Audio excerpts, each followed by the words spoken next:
La socióloga María Marván es pues una estudiosa de los quehaceres que ocupan al país en el Instituto de Investigaciones Jurídicas de la Universidad Nacional Autónoma de México.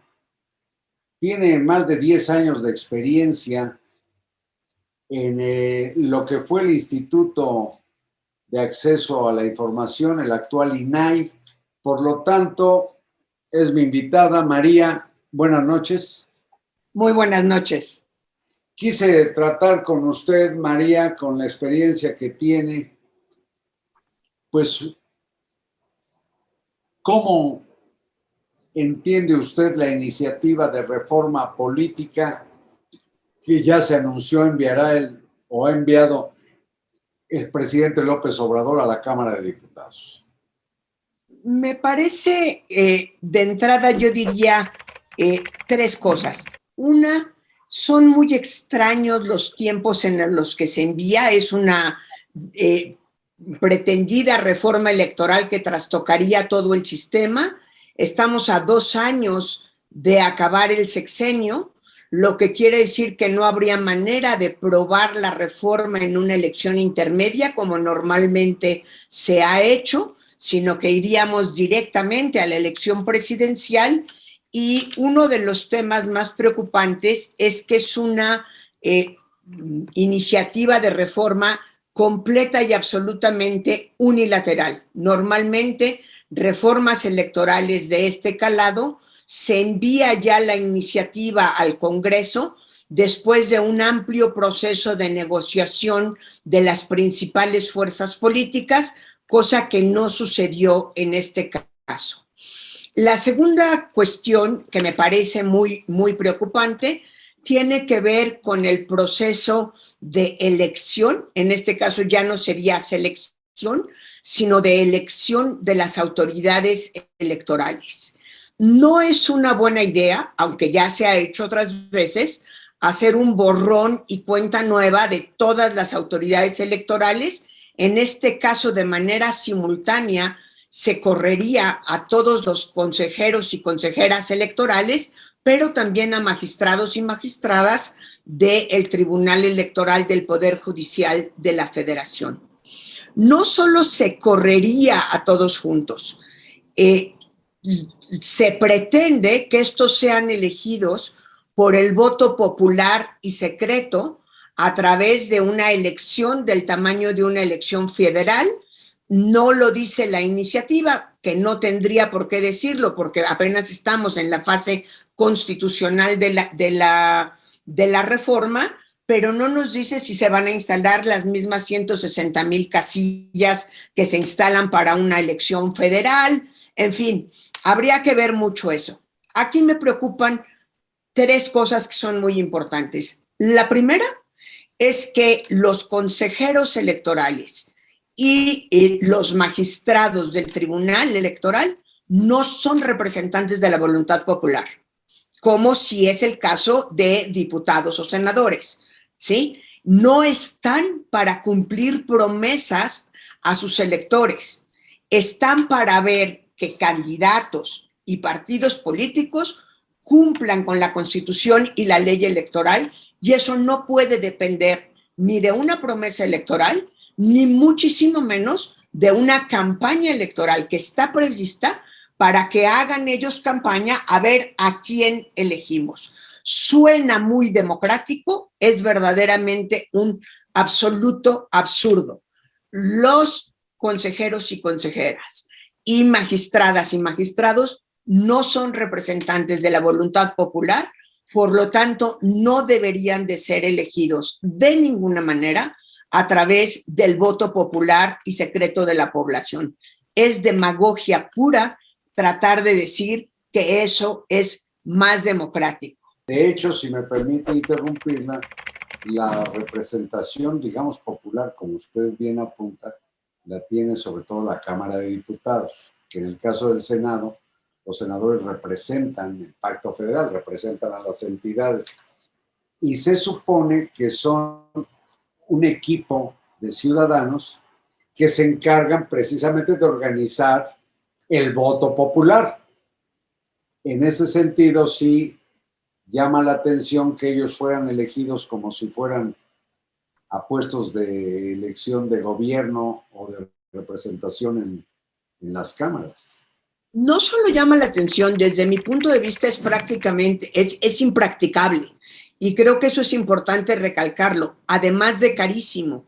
A menos de que pensemos hacer una elección patito, como algunas consultas que ya hemos visto, en donde se ponen algunas mesas organizadas por los siervos de la nación en las esquinas y en la noche se llevan los votos a su casa y al día siguiente ellos mismos vuelven a traer las urnas. Las elecciones federales, con todas las salvaguardas que hemos ido agregando en la ley electoral, son muy caras, entre otras cosas, porque hay la obligación de poner 160,000 casillas para que cualquier mexicano, así viva en la Sierra Tarahumara o en la colonia Benito Juárez o en Xochimilco, pueda llegar caminando a su casilla.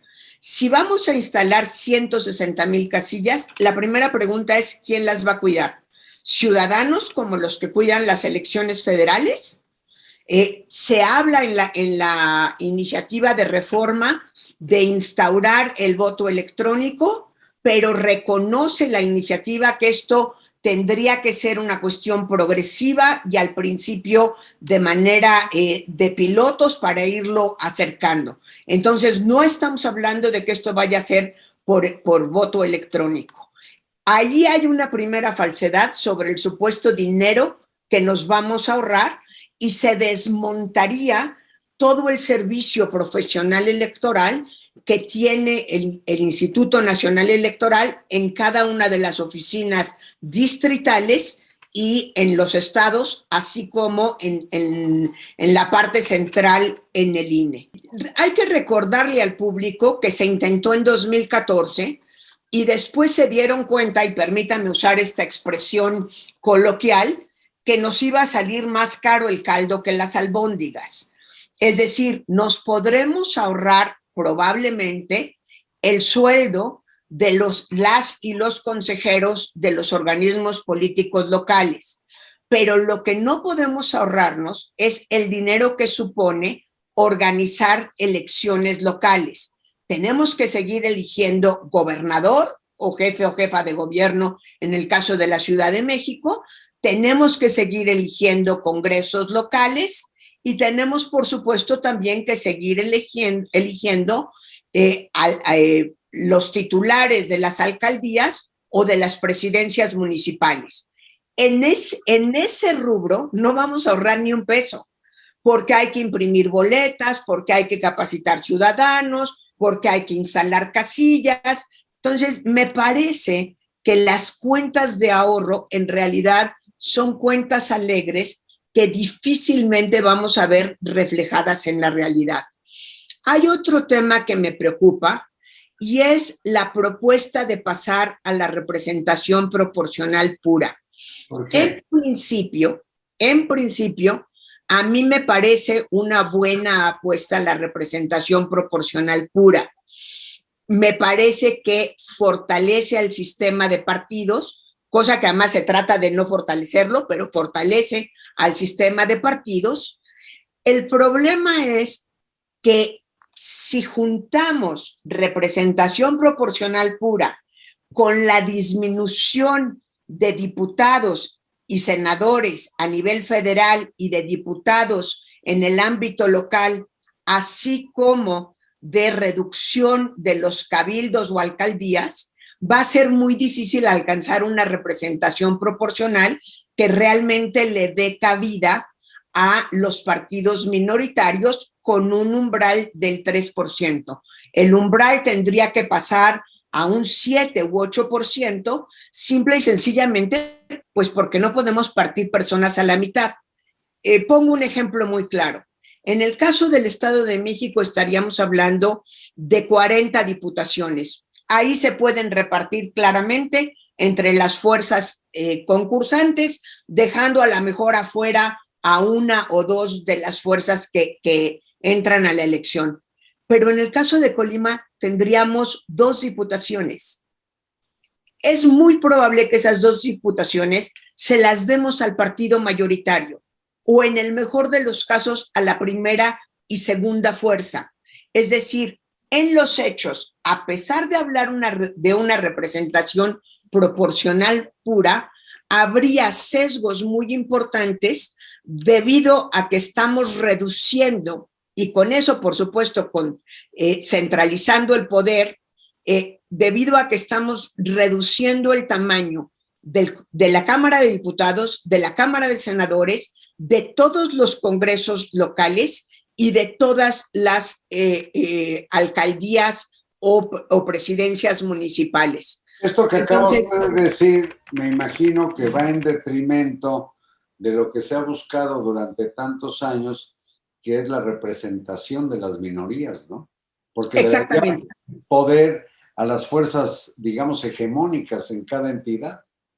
Iríamos en el camino de la construcción de un sistema de partido hegemónico o en el mejor de los casos de un bipartidismo. Donde... Y de hecho todos los diputados y senadores serían proporcionales porque es de acuerdo con los votos del partido y el partido sacaría las listas de sus preferidos. Así es. Eso obligaría a los partidos, cosa que yo no veo mal, a asumir de manera mucho más fuerte la responsabilidad de los candidatos que nos presentan. Tendríamos claramente a quién culpar cuando se les colara a alguien del narcotráfico o alguien, persona no deseable, vamos a ponerle tan grande como eso. Me parece muy importante darnos cuenta de que es una propuesta de reforma regresiva que va en contra de la pluralidad y que busca acabar con la profesionalización de las autoridades electorales. A ver, María Marván, el tema es tan importante y de tanto interés público que yo le pido que permanezca aquí para que continuemos una segunda charla sobre este asunto. ¿Le parece? Con muchísimo gusto. Muchas gracias. Y vamos a explorar si las elecciones son un problema en México. Gracias María, gracias a la audiencia y buenas noches.